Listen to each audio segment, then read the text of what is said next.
You have looked at the little that you have and you have discounted it, and you have thought it could never amount to anything. And because of that, you have just sat and you feel like God has overlooked you. You feel like God has forsaken you. You feel like God has favored everybody else except you. You feel that if you just had more, you would do more. That if you were just more gifted, you would do more. And God is asking you, what do you have? Miracles always begin with a recognition of what we have. God cannot multiply what you do not recognize. So God's saying, I need you to go back and I need you to see in the very circumstance that you are in, there are the ingredients of a miracle. There is the opportunity for great breakthrough. And so what we need to do is stop looking at what we don't have and begin to look, what do we have? God, I need a miracle in my marriage. Where can I start? What do I have? Let me find one good thing. His eyes. Okay, that's where I'm going to start with that. Lord, let me find one good thing with my kids. Let me find one good thing with my job. You've got to give God some ingredients to work with. And so he says, I want you to go and see the miracles. I want you to go and see the ingredients that you have. So can you imagine what it would be like? Hey, anybody got some lunch? Jesus wants to feed 15,000 people. Did anybody's mother pack 15,000 pieces of pita bread anywhere? Anyone got some spare hummus? And so everyone's freaking out. They're going, 15,000 people. Jesus wants to feed 15,000. And they're all looking at their lunch. Because do you think there was just one little boy with lunch that day?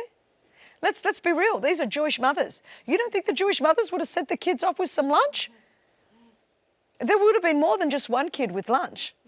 But the fact was, everyone was looking around and they're thinking, I don't have enough for everyone. So they did what we all do.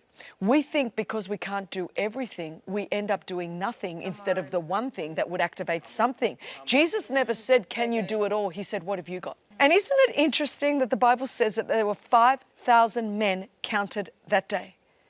And it was the little boy who was uncounted that provided the ingredients for the miracle that counted.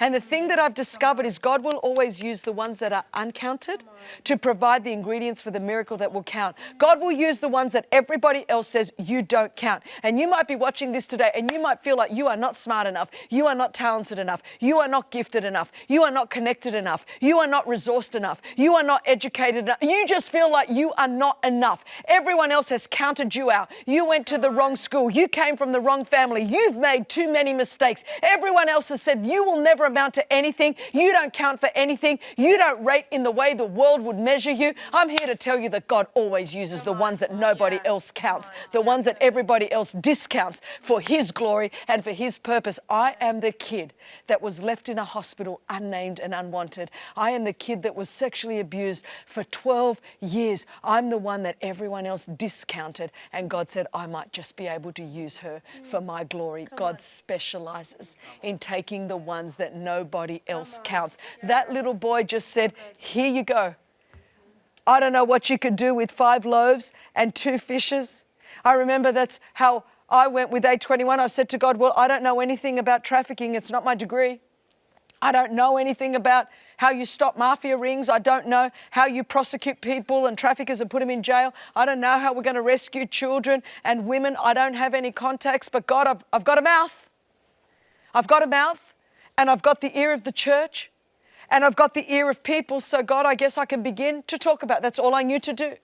Who would have known 9 years later that we would have around the world 15 different offices, that we would be in 11 countries, that we would have seen multiplied hundreds of girls rescued and children, that we would have seen dozens of traffickers put in jail, that we, even in the last 2 weeks alone, have had 22 rescues in 2 weeks alone. These are days I would have only dreamt of in days gone by. And it started because I went, well, I've got 5 loaves and 2 fish. I don't really know what I'm doing, God, but you put this in my heart. I've got my mouth and I've got the ear of the church. So God, I'm just going to start. And everything in my life that God has done has begun with 5 loaves and 2 fishes. Anytime I've started anything, whether it's A21, whether it's Propel, it's like, well, God, I don't really know what to do. I know that we want to help women internalize a leadership identity. I know that we want to help activate women to fulfill their God-given purpose and their God-given destiny. I know that we want to work across the whole stream of the church, from the charismatic to the evangelical and everything in between. But God, I don't quite know how to start. It's like, well, Christine, start with the relationships that you have. Start with the connections that you have. Start using the words that you have. And who would have known only 2.5 years later that we would have over 1,500 chapters and groups all throughout the country, that we would be packing out arenas around the nation, that we would be connected and empowering women in lead days. Who would have known? Only God knows. Why? Because I said, here's my 5 fish. Or here's my 5 pieces of bread and here's my 2 pieces of fish. God, I don't know what you can do with that, but if you can do anything. And the thing that I've discovered is that God has always only ever taken a little and turned it into a lot. He said to them, I want you to feed them. Go out and have a look at what you've got. And there's some of you today, and this is your time, you have despised your day of small beginning. You have looked at the little that you have and you have discounted it, and you have thought it could never amount to anything. And because of that, you have just sat and you feel like God has overlooked you. You feel like God has forsaken you. You feel like God has favored everybody else except you. You feel that if you just had more, you would do more. That if you were just more gifted, you would do more. And God is asking you, what do you have? He's not asking you, what don't you have? Stop listing all of the things that you do not have. Stop rehearsing all of the things that you have lost. You cannot work with what you've lost, but you can work with what you've got left. And what you've got left in the hands of an amazing God can be exceedingly multiplied and can go further than they could ever go in your hands. I have found that every time I put my little in the hands of a big God, it goes further than I could ever have dreamed in my life. It is true to say that my eyes have not seen, my ears have not heard, nor has it entered into my heart. Back then, the things that God had for me now, let alone what He must have in my future. And everything that is ahead of us is bigger than where we are right now. So if we are to remain in faith, everything we give to God will always be like loaves and fishes. Nowadays for me, it might be 15 offices in 11 countries, but I've got to hand that over. If we want to have 100 offices in 50 countries, well then guess what? 15 offices in 11 countries is loaves and fishes right now. If I want to see 10,000 chapters and groups, I've got to put 1,500 chapters and groups into His hands, because that's a loaf and a fish today. Now, when I started, it was the one. Now it's 1,500. But are you still in faith? And that's my question. Are you still giving all of what you've got? That's what the little boy did. He was all in.